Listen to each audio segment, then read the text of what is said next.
4 राज्यों में चुनावों के परिणाम सामने आ चुके हैं। इसमें बीजेपी ने हैट्रिक लगा दी है।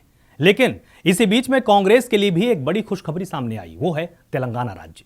तेलंगाना में कांग्रेस ने एकतरफा जीत हासिल की है और केसीआर को सत्ता से बाहर का रास्ता दिखा दिया है।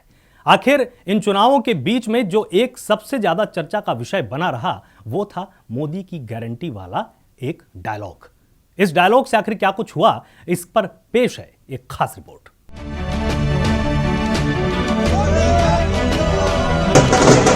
पहली बार इस बार वोट डालने के लिए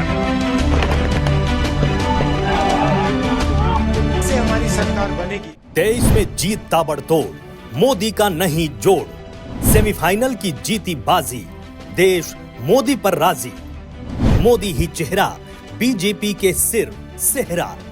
23 में सुपरहिट ट्रेलर, 24 की पिक्चर क्लियर, जय है, विजय है, लय है और विरोधी खेमे में छाया विस्मय है। सबके अपने अपने दावे थे चुनावों से पहले, कई कहानियां थीं चुनावों से पहले, कुछ दुश्वारियां थीं चुनावों से पहले, लेकिन सारे दावे धरे के धरे रह गए। एक बार फिर साबित हो गया कि मोदी है तो मुमकिन है। 4 राज्यों के नतीजों ने यह भी साफ कर दिया कि यह दावा निराधार नहीं बल्कि कितना सार्थक है। इन चुनावों ने एक बार फिर और मुहर लगा दी कि देश में सिर्फ एक ही गारंटी है और वो है मोदी की गारंटी। मध्य प्रदेश, राजस्थान, छत्तीसगढ़ और तेलंगाना विधानसभा चुनावों के आए परिणामों ने मोदी मैजिक की एक बार फिर से पुष्टि कर दी है। मोदी पिछले तकरीबन 10 सालों से बीजेपी के लिए विनिंग मशीन की भूमिका निभा रहे हैं। बीजेपी ने किसी राज्य में मुख्यमंत्री का चेहरा घोषित नहीं किया था। चुनाव मोदी के नाम पर ही लड़ा गया है और नतीजे जो सामने आए हैं उसने खुद ही सब कुछ बयां कर दिया है। बीजेपी की जीत के मायने, मोदी पर देश को भरोसा, विकास पर वोट, 2024 के लिए साफ संदेश, दुनिया में मोदी मैजिक। लोकसभा चुनावों से पहले 5 राज्यों के चुनाव को सेमीफाइनल माना जा रहा था।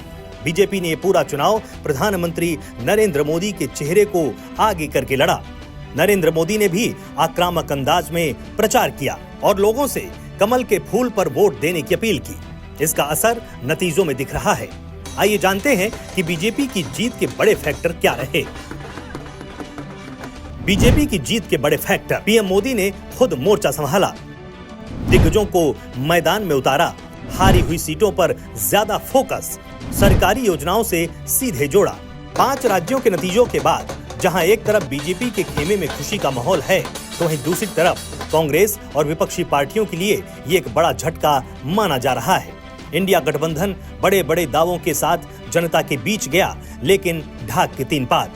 जनता ने साफ संदेश दे दिया कि अभी विपक्ष के लिए उनके दिल में कोई जगह नहीं है। आइए जानते हैं कि कांग्रेस की हार की कुछ बड़ी वजहें क्या रहीं। छत्तीसगढ़ में गुटबाजी सामने आई, सीएम पद को लेकर सिंहदेव बघेल में खींचतान रही। राजस्थान में चुनाव का मोदी बनाम गहलोत हो जाना, कन्हैयालाल हत्याकांड भारी पड़ा। पूरे प्रचार में नदारद दिखे सचिन पायलट। सार्वजनिक रूप से सामने आई थी गहलोत पायलट की लड़ाई। बहरहाल अब ऐसे में सवाल है कि 24 में बड़ी जीत का दावा करने वाली विपक्षी पार्टियों का राज्यों के चुनाव में कोई भी शस्त्र या अस्त्र काम नहीं आया, तो फिर 24 में ऐसा कौन सा ब्रह्मास्त्र है जो विरोधियों की नैया पार लगाएगा। Bureau report, TNP news.